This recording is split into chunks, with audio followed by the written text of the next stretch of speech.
una bronca de 1000 pulgadas de espesor.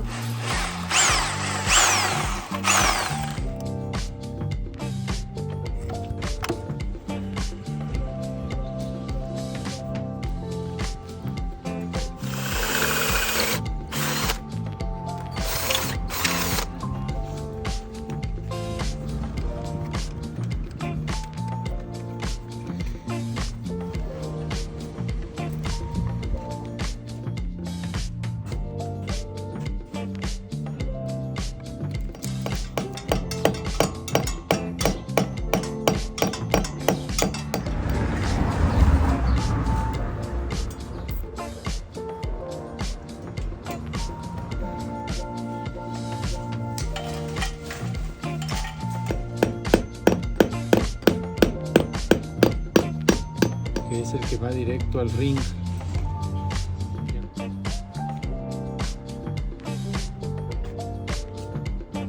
Pasa por aquí cables que van directo al contacto.